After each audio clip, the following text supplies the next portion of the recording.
Halo, selamat pagi, selamat hari Minggu adik-adik semuanya. Ketemu lagi dengan Kak Dea di IHMPA Online di hari Minggu ini tanggal 23 Mei 2021. Gimana kabar semuanya? Tetap jaga protokol kesehatan dimanapun adik-adik berada. Bersyukur ya kalau kita meskipun di tengah pandemi, kita masih boleh melaksanakan ibadah hari Minggu, pelayanan anak secara online. Sudah siap semuanya memuji Tuhan? Kalau sudah siap, Kak Dea ajak adik-adik semuanya bangkit berdiri. Kita bernyanyi, hari ini harinya Tuhan.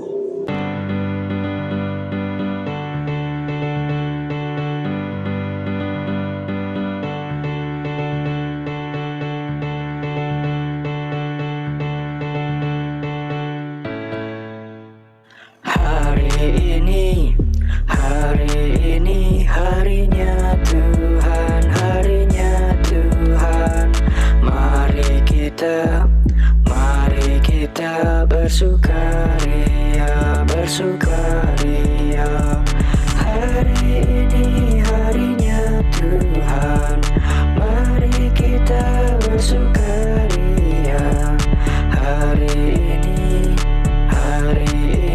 harinya Tuhan.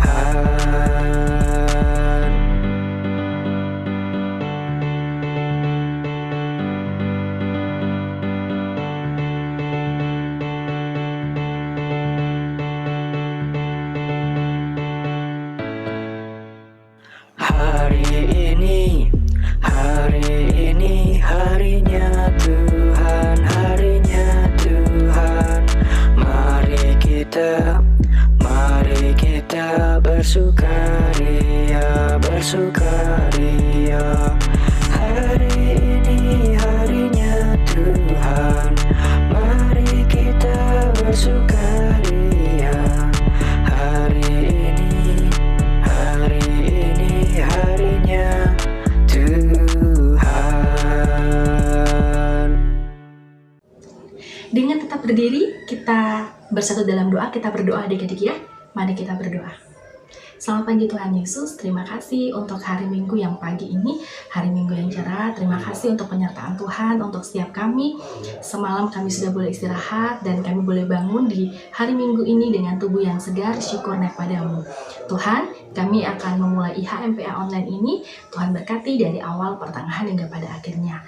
Berkati adik-adik layan, berkati kakak layan yang nantinya akan membawakan firman Tuhan. Berkati setiap kami Tuhan, ampuni salah dan dosa kami. Dalam nama Tuhan Yesus, kami siap memuji memuliakan nama Tuhan. Amin. Adik-adik, saatnya kita akan membaca Mazmur. Kita buka Mazmurnya dari Mazmur pasal 66 ayat 1 sampai dengan 4. Mazmur pasal 66 ayat 1 sampai dengan 4 ya. Kita baca sama-sama. 1, 2, 3. Nyanyian syukur karena orang Israel tertolong. Untuk pemimpin biduan nyanyian Mazmur. Bersorak-sorailah bagi Allah, hai seluruh bumi. Mazmurkanlah kemuliaan namanya, muliakanlah dia dengan puji-pujian. Katakanlah kepada Allah, betapa dahsyatnya segala pekerjaanmu. Oleh sebab kekuatanmu yang besar, musuhmu tunduk menjilat kepadamu. Seluruh bumi sujud menyembah kepadamu dan bermazmur bagimu, memazmurkan namamu. Nah, adik-adik, saatnya kita tadi kan sudah baca Mazmur nih. Kita akan masuk di dalam pelayanan firman Tuhan. Adik-adik tahu nggak ya hari ini yang akan menyampaikan firman Tuhan siapa ya kira-kira? Oke, adik-adik siapkan dirinya, siapkan Alkitabnya, alat-alat tulis mungkin ya. Duduk dengan diam, tenang. Kita bernyanyi, baca kitab suci. Kita bernyanyi bersama-sama.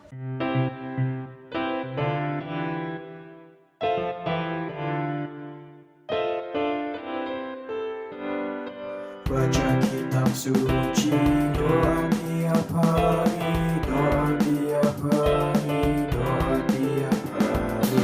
Baca kitab suci, doa tiap hari kalau mau. Kalau mau tumbuh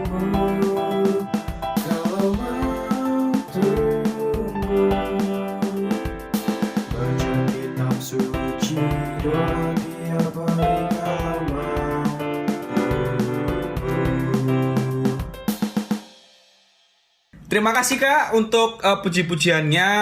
Semangat sekali tadi adik-adik sekalian ya untuk menyambut firman Tuhan. Sudah penyanyi, sudah jingkrak-jingkrak, sudah menari-nari, suara udah habis, ya kan? Sekarang boleh minum air putih sebentar sambil menunggu Kak Yuda pembukaan. Ya, boleh minum dulu setelah berani nyanyi Ria. Oke, udah minumnya. Oke, balik ke laptop semuanya, balik ke HP semua, balik ke iPad, balik ke tablet, sebagainya itu. Kita akan fokus kepada khotbah pada minggu pagi hari ini di tanggal 23 Mei 2021. Baik, Alkitabnya dibuka semua. Alkitab dibuka semua. Alkitabnya semua ditunjukin ke layar. Sudah semua Alkitab ya. Ya, Alkitab yang lengkap, bukan cuma perjanjian baru aja atau perjanjian lama aja, tapi Alkitab yang dari perjanjian baru sampai perjanjian lama. Dari perjanjian lama sampai perjanjian baru. Oke, udah ketemu semua? Udah buka? Sudah ditunjukkan semua ke depan laptop? Udah ya? Udah, oke. Kita akan meminta bimbingan, kita akan berdoa terlebih dahulu untuk meminta bimbingan Roh Kudus, untuk meminta bimbingan Yesus Kristus untuk adik-adik sekalian dapat mendengarkan dengan baik. Kita tutup mata, lipat tangan, sikap yang baik. Mari kita berdoa. Selamat pagi Tuhan Yesus, terima kasih Engkau telah memberkati kami pada pagi hari ini. Engkau telah membangunkan kami di minggu pagi yang cerah ini tanpa kurang suatu apapun. Engkau telah menjaga kami dalam tidur kami. Dan pada pagi hari ini kami siap, adik-adik layan kelas PA, siap untuk mendengarkan sebagian dari firman-Mu dari Kisah Para Rasul. Kiranya apa yang telah Kak Yuda sampaikan dapat menjadi jalan bagi adik-adik sekalian dan dapat diterapkan dalam kehidupan sehari-hari. Persiapkanlah hati dan pikiran kami untuk mendengarkan sebagian dari firman-Mu ini. Inilah doa kami yang sudah sempurna. Ampunilah dosa kami. Dalam nama Tuhan Yesus kami berdoa dan mengucap syukur. Amin. Amin. Oke. Sebelum kita membaca firman Tuhan, apa kabar adik-adik? Waduh, Kak Yuda udah kangen ya. Sudah sebulan gak ketemu. Kak Yuda kemarin April sempat kasih khotbah ya. Jadi hari ini Kak Yuda kembali lagi di depan layar kacanya adik-adik di YouTube-nya PA. Kita hari ini akan membahas sesuatu yang adik-adik itu sudah paham. Bukan sudah paham ya, adik-adik udah tahu ceritanya. Ya kan, jadi di sini Kak Yuda akan kembali bercerita, memberikan kabar baik, ya kan, mengenai firman Tuhan. Dan di sini adik-adik akan mendapatkan sebuah pencerahan, sebuah pengajaran yang adik-adik bisa kasih ke orang tua, ke oma opa, ke kakak atau ke adik atau ke teman-teman sekalian. Oke, kita mulai.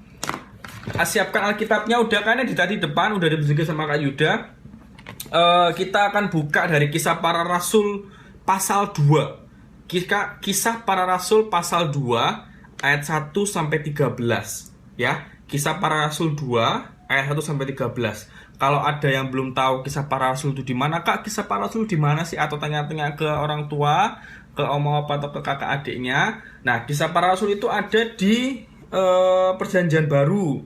Kalau di sini sih kakak gambarnya warnanya merah ya, ini tandanya ya. Terus cari di pinggir ini kata-kata singkatannya ya kan. Ini cari yang ini tulisannya tuh KIS tuh, Kisah Para Rasul ya kan. Kalau ada bingung itu setelah Injil Yohanes, jadi setelah Matius, Markus, Lukas, Yohanes, habis itu ada kitab namanya Kitab Kisah Para Rasul. Oke, singkatannya adalah KIS. Kita buka Kisah Para Rasul 2. 2 itu pasal 2 itu ayat huruf yang besar. Nih, angka besar ya, 2. Kemudian ayatnya ayat 1 sampai 13. Sudah ketemu semua? Amin. Aduh, nggak dengar suaranya. Amin. Sudah ketemu Kisah Para Rasul 2 ayat 1 sampai 13. Amin. Nggak kedengeran, ya ampun. Amin. Oke, terima kasih. Oke, kita baca bersama-sama. Adik-adik bacanya nggak usah terburu-buru. Yang penting lantang, yang penting jelas. Dan kalau adik-adik belum bisa membaca, nanti kakak atau oma opa atau orang tua bisa membantu ya. Jadi kita akan membaca dari Kisah Para Rasul 2 ayat 1 sampai 13 yang menyatakan Pentakosta. Ayat yang pertama, ketika tiba hari Pentakosta, semua orang percaya berkumpul di satu tempat. Tiba-tiba turunlah dari langit suatu bunyi seperti tiupan angin keras yang memenuhi seluruh rumah di mana mereka duduk. Dan tampaklah kepada mereka lidah-lidah seperti nyala api yang bertebaran dan hinggap pada mereka masing-masing. Maka penuhlah mereka dengan Roh Kudus. Lalu mereka mulai berkata-kata dalam bahasa-bahasa lain, seperti yang diberikan oleh Roh itu kepada mereka untuk mengatakannya. Waktu itu di Yerusalem diam orang-orang Yahudi yang saleh dari segala bangsa di bawah kolong langit. Ketika turun bunyi itu, berkerumunlah orang banyak. Mereka bingung, karena mereka masing-masing mendengar rasul-rasul itu berkata-kata dalam bahasa mereka sendiri. Mereka semua tercengang-cengang dan heran, lalu berkata, "Bukankah mereka semua yang berkata-kata itu adalah orang Galilea? Bagaimana mungkin kita masing-masing mendengar mereka berkata-kata dalam bahasa kita sendiri, yaitu bahasa yang kita pakai di negeri asal kita? Kita orang Partia, Media, Elam, penduduk Mesopotamia, Yudea dan Kapadokia, Pontus dan Asia. Ada Frigia dan Pamfilia, Mesir dan daerah-daerah Libya yang berdekatan dengan Kirene, pendatang-pendatang dari Roma. Baik orang Yahudi maupun penganut agama Yahudi, orang Kreta dan orang Arab, kita mendengar mereka berkata-kata dalam bahasa kita sendiri dengan perbuatan-perbuatan besar yang dilakukan Allah. Mereka semuanya tercengang-cengang dan sangat termangu-mangu sambil berkata seorang kepada yang lain, "Apakah artinya ini?" Tetapi orang lain menyindir, mereka sedang mabuk oleh anggur manis. Amin. Kita minta terbuka pada Kisah Para Rasul 2 ayat 1-13. Jadi, menurut adik-adik ya, cerita tadi yang kita yang Kak Yuda sama adik-adik bacakan itu bercerita tentang apa? Ada yang mau angkat tangan? Nggak apa-apa. Ini meskipun kita online, kita virtual, akan kita daring, Kak Yuda akan tetap melakukan tanya jawab ya, meskipun nanti ada adik jawab di depan laptop aja. Oke, ada yang tahu itu peristiwa apa sih? Ya kan? Mungkin udah tahu, udah pernah diceritain sama orang tua, atau udah diceritain di pendidikan agama Kristen, atau atau pernah cerita-cerita sama teman-teman PA lainnya, atau kakaknya juga pernah bercerita tentang ini, mendengarkan hal itu. Ada yang tahu ini ceritanya apa? Gampang banget, satu kata. Oke, angkat tangan. Ada yang tahu? Gak ada yang tahu? Gak ada yang tahu apa ini? Masih malu-malu nih. Aduh nih masih pagi. Aduh cuacanya cerah, ya kan. Terus masih ada bau-bau Indomie goreng, ya kan. Mungkin adik-adik masih di rumah. Mungkin kakak lagi buat Indomie goreng, atau mama lagi buat Indomie goreng, ataupun telur goreng. Jadi ibadahnya nggak fokus, nggak apa-apa, santai aja. Jadi peristiwa yang Kak Yuda sama adik-adik itu bacakan di dalam Kisah Para Rasul 2 ayat 1 sampai 13 itu menceritakan tentang peristiwa Pentakosta. Ya kan, peristiwa Pentakosta. Pentakosta, diinget-inget ya, ini adalah peristiwa Pentakosta. Peristiwa Pentakosta itu apa sih Kak? Aku gak tahu denger, ya kan. Aku tuh nggak pernah denger ceritanya. Terus di pelajaran agama Kristenku di sekolah juga nggak diajarin dan lain sebagainya. Itu apa sih Kak? Iku panganan tak Kak? Apa iku peristiwa sing baru, ya kan, di Alkitab? Oh enggak. Jadi ini peristiwa yang terjadi, ada apa ya namanya istilahnya? Ada step by step. Jadi setelah Yesus lahir, Yesus selama 33 atau 32 tahun ya, melayani umat-umatnya, ya kan. Kemudian Yesus mati, Yesus salibkan, Yesus mati, kemudian Yesus bangkit, ya kan. Kemudian Yesus naik ke sorga, ya kan, di tanggal berapa ya? Tanggal 13 Mei, ya kan. Jadi Itu timelinenya, habis itu bukan timeline ya, betul, itu ada step-stepnya, dan yang terakhir setelah itu adalah Pentakosta, ya kan. Di Pentakosta inilah adik-adik akan belajar sesuatu hal yang penting gitu di tengah dunia ini, ya kan. Jadi ini adalah peristiwa Pentakosta. Jadi peristiwa ini itu adalah 40 hari setelah Yesus naik ke sorga. Jadi setelah tanggal 13 kemarin, ya kan, itu 13 Mei kemarin itu udah Yesus naik ke sorga. Nah, 40 hari kemudiannya terjadilah peristiwa Pentakosta. Eventnya namanya event Pentakosta. Ya kan, jadi adik-adik itu harus ingat-ingat, Yesus lahir, Yesus melayani umatnya selama 32 atau 33 tahun, Kak Yuda lupa. Kemudian Yesus itu ya, Yesus disalibkan, Yesus jalan ke Golgota, terus mati di kayu salib, kemudian bangkit, kemudian naik ke sorga, kemudian kemana lagi ya? Habis itu Pentakosta. Nah, ini step terakhirnya di sini. Jadi arti Pentakosta itu sebenarnya ada dua pengertian ya, adik-adik. Yang pertama, Pentakosta untuk perjanjian lama. Ya kan, perjanjian lama itu banyak kitabnya, ya kan. Salah satunya kalau Kak Yuda sebutin itu ada Habakuk, ada Hosea dan lain sebagainya itu. Nah, di perjanjian lama itu Pentakosta itu artinya adalah hari di mana bangsa Israel itu dibebaskan dari Mesir, dari perbudakan Mesir gitu. Jadi orang-orang Israel, orang-orang Yahudi itu pada zaman dahulu itu pada zaman perjanjian lama itu akan memberikan panen-panen, ya kan. Mereka akan merayakan besar-besaran, yaitu memberikan panen, menyembelih sapi, lembu, domba dan lain sebagainya itu untuk merayakan bebasnya bangsa Israel dari perbudakan Mesir. Itu yang pertama ya. Yang kedua ini adalah pengertian Pentakosta di perjanjian baru, di mana yaitu tadi adalah yaitu 40 hari setelah kenaikan Tuhan Yesus ke sorga gitu. Jadi itu ada dua pengertian yang ada, dia harus ingat-ingat, ya kan. Kalau misalnya ditanya ento sama guru pelajaran guru pelajaran agama Kristen, ya kan. Ayo, siapa yang tahu pengertiannya Pentakosta di perjanjian lama? Waduh, adik-adik langsung ingat-ingat kata-katanya Kak Yuda kan. Saya pak, ya kan, dengan semangat, ya kan.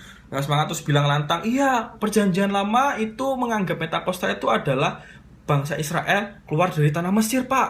Nah, gimana Kak Yuda nggak bangga coba? Ya kan, itu yang harus adik-adik ingat ya, dua pengertian dari Pentakosta baik di perjanjian lama dan perjanjian baru.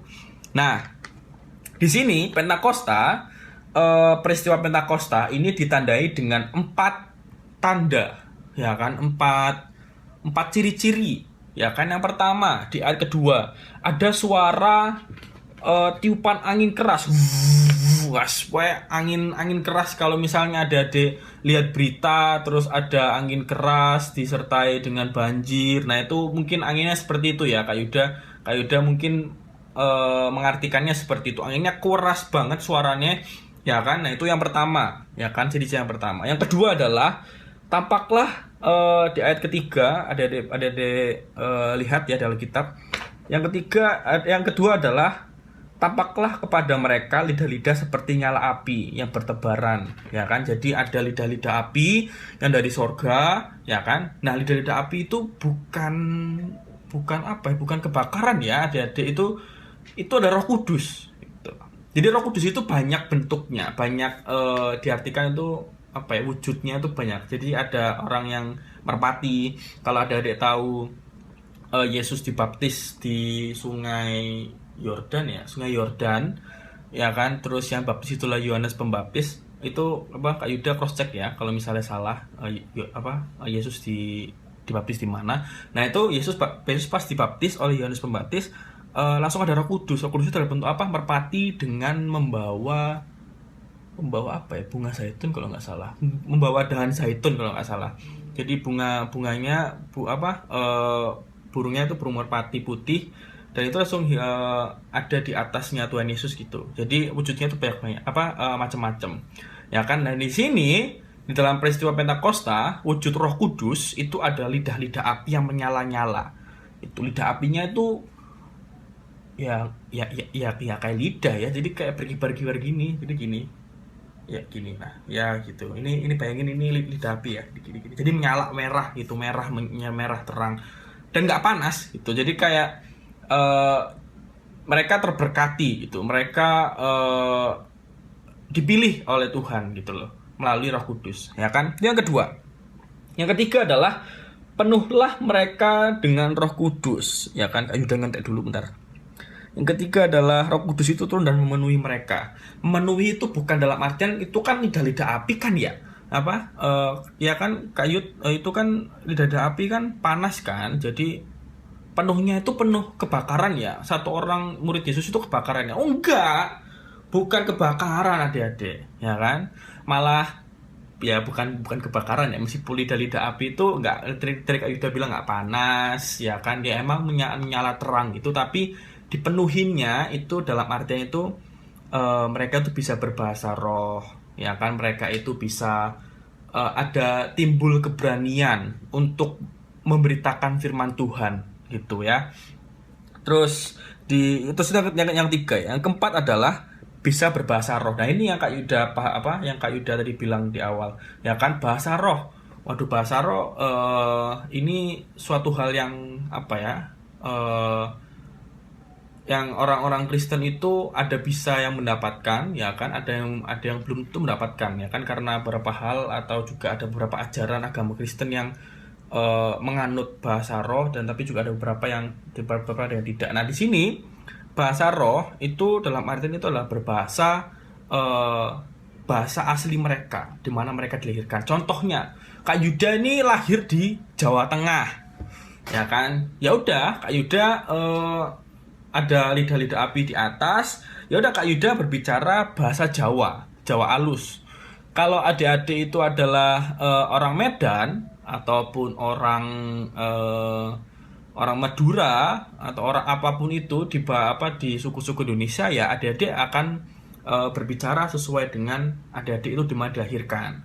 Gitu. Kalau orang Betawi ya udah pakai bahasa Betawi gitu. Kalau ada orang Madura ya pakai bahasa Madura. Begitu seterusnya. Jadi bahasa roh ini itu adalah bahasa di mana mereka itu berbicara sesuai dengan tempat asalnya itu ya. Itu yang keempat. Jadi 4 ciri-ciri itulah yang menandakan itu adalah Pentakosta. Gitu. Yang pertama, ingat tadi ya. Ya, adik-adik ulang-ulang ya. Yang pertama itu apa aja? Sebutin. Oke, pinter. Yang kedua.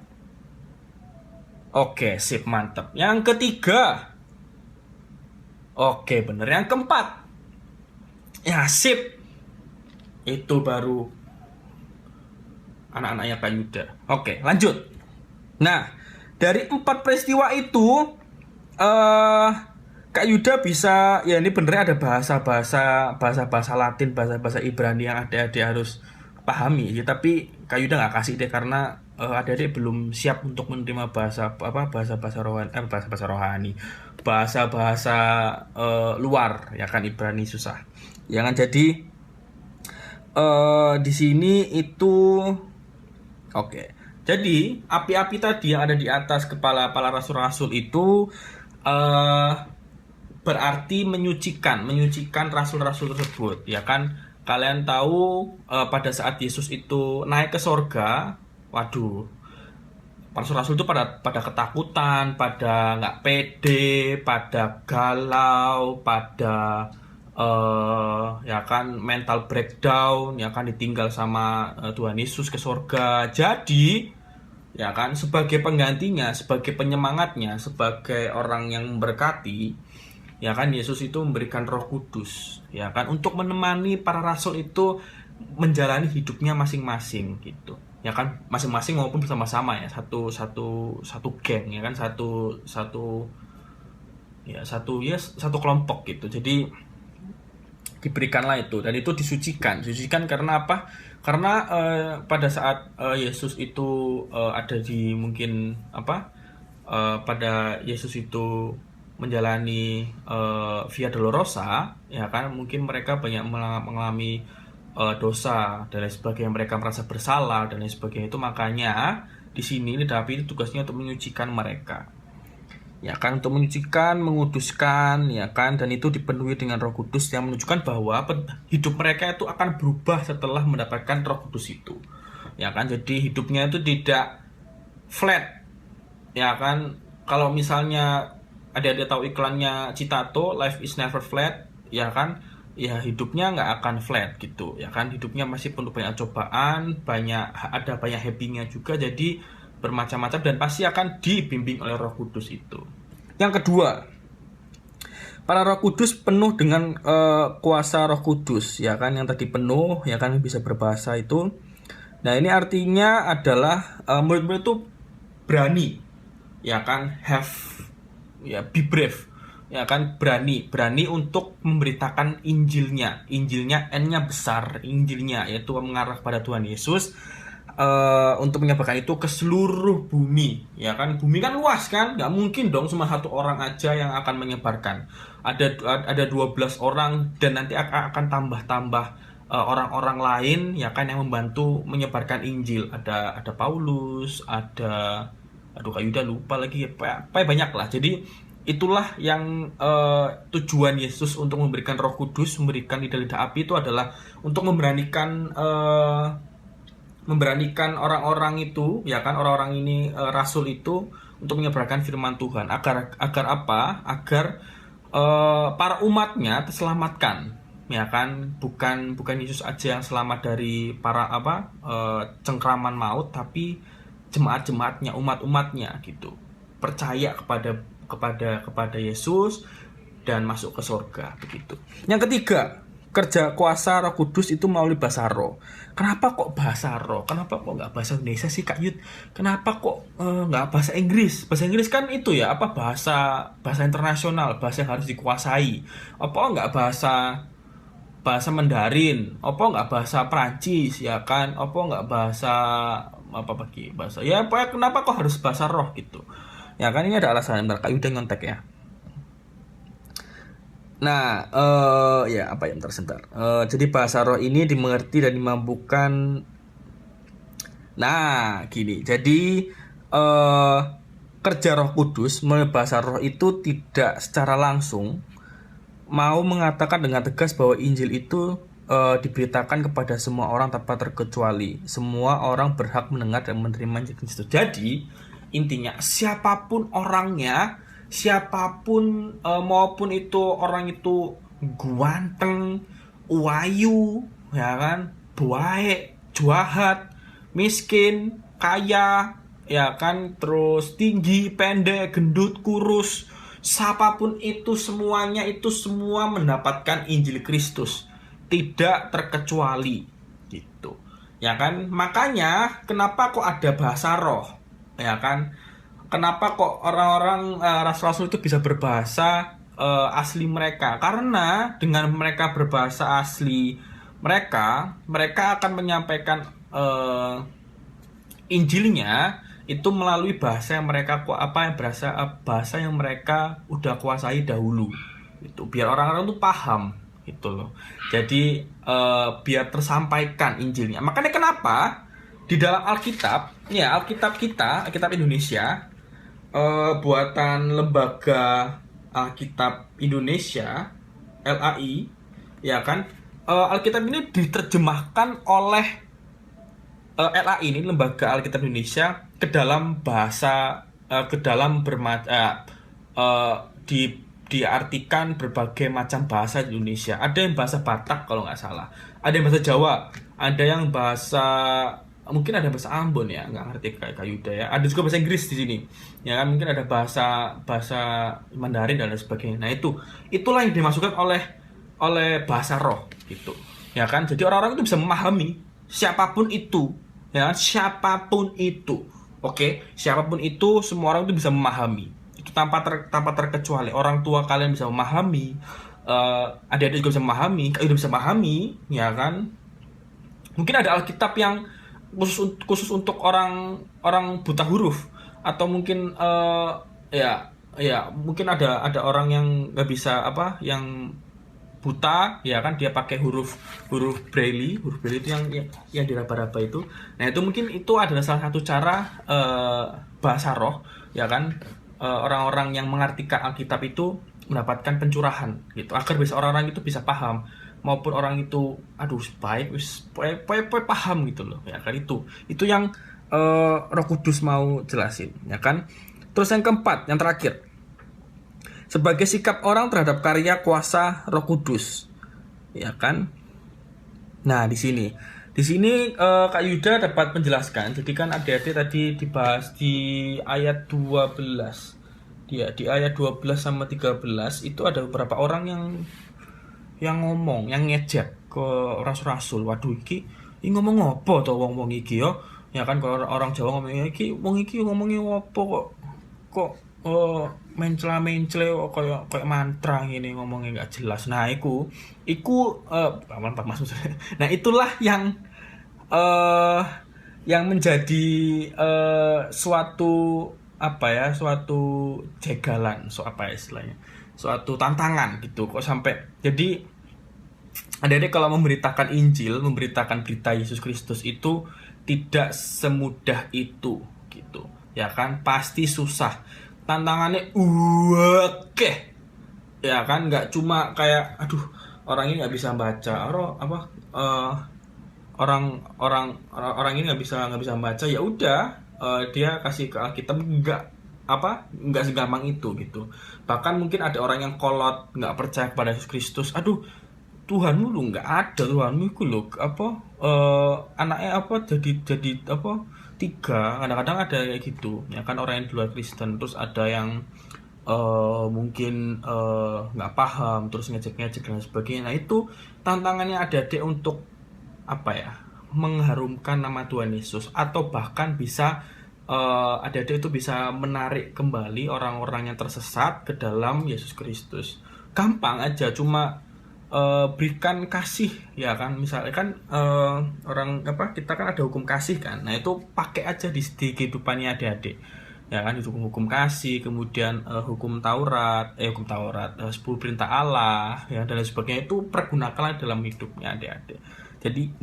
Jadi itu yang Kak Yuda bisa sampaikan. Jadi 4 hal itu adik-adik bisa tanamkan, bisa adik-adik terapkan. Dan jangan capek, jangan lelah untuk memberitakan firman Tuhan, karena adik-adik ini adalah anak-anak Tuhan, adik-adik ini adalah utusan Allah ya kan. Kalian itu dipilih sebagai orang Kristen itu bukan tanpa sebab, bukan karena adik-adik itu adalah orang yang keturunan Kristen terus jadi Kristen atau gimana, karena itu adik-adik itu terpilih gitu menjadi orang Kristen. Jadi adik-adik jangan takut, jangan malu, jangan capek untuk memberitakan firman Tuhan. Itu yang bisa Kak Yuda sampaikan ya kan. Pelajari dengan baik-baik. Kak Yuda terus ada 4 ya, ada 4 aja itu diingat-ingat. Yang satu apa aja, ciri-cirinya Pentakosta apa aja? Yang pertama pinter, yang kedua sebutin keras-keras, betul, yang ketiga mantap, yang keempat sip. Itu baru anak-anaknya Kak Yuda. Itu yang Kak Yuda bisa sampaikan. Selamat pagi dan selamat beraktivitas. Dadah. Ya, terima kasih kakak yang sudah menyampaikan firman-Nya. Kiranya firman yang sudah disampaikan, adik-adik, Kak Dea, dan semuanya yang tadi sudah melihat, mendengar, boleh mengerti dan bisa melakukan di dalam kehidupan kita hari lepas hari, sehingga kehidupan kita boleh menjadi berkat. Untuk menyambut firman Tuhan yang tadi sudah disampaikan oleh kakak Layan, adik-adik kita bernyanyi bersama-sama anak-anak puji nama Allah.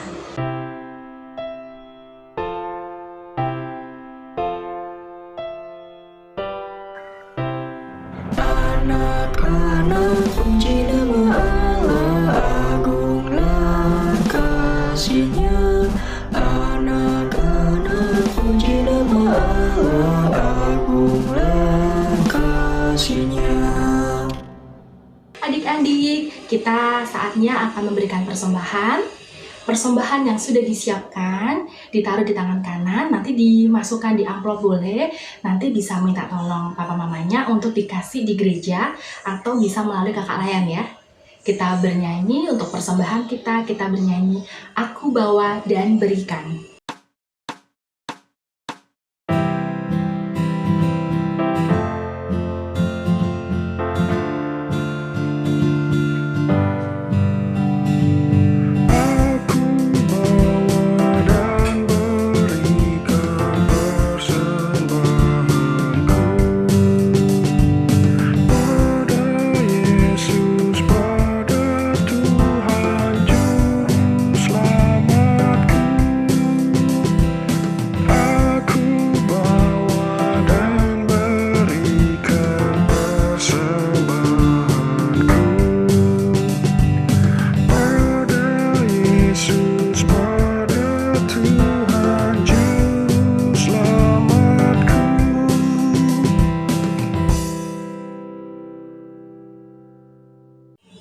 Adik-adik, kita sudah memberikan persembahan.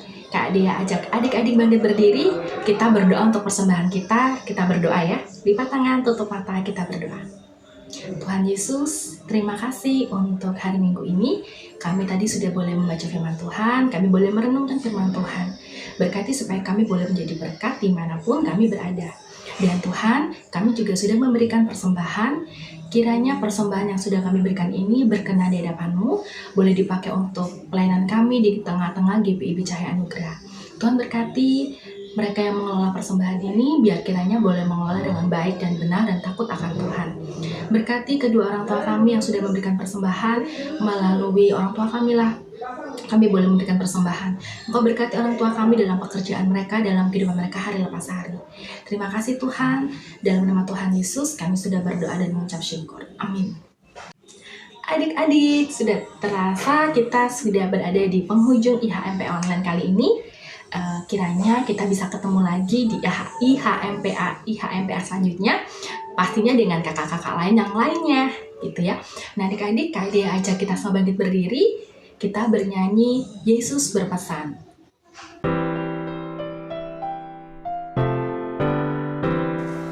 Yesus berpesan dalam alam gelap, kamu harus jadi lilin gemerlap. Anak masing-masing di sekitarnya, dalam dunia ini bersinarlah. Adik-adik, terima kasih buat adik-adik yang sudah mengikuti IHMPA dari awal, pertengahan hingga pada akhirnya. Terima kasih, sampai ketemu di IHMPA berikutnya dengan kakak layan yang lainnya. Terima kasih, selamat beraktivitas selama sepekan. Tetap jaga protokol kesehatan dimanapun adik-adik berada. Jangan lupa makan dan minum yang sehat ya. Selamat hari Minggu, sampai ketemu lagi minggu depan. Dadah. Tuhan Yesus memberkati. Oke, terima kasih Kak untuk pujian-pujiannya, untuk adik-adik ini udah semangat banget ya untuk memuji nama Tuhan pada hari ini. Waduh, jangan lelah untuk memuji nama Tuhan ya adik-adik, tetap semangat ya kan, karena hanya Tuhanlah jalan kehidupan adik-adik semuanya. Ya kan? Kak Yuda ingetin lagi ada 4 ciri Pentakosta. Yang pertama adalah mantep. Yang kedua,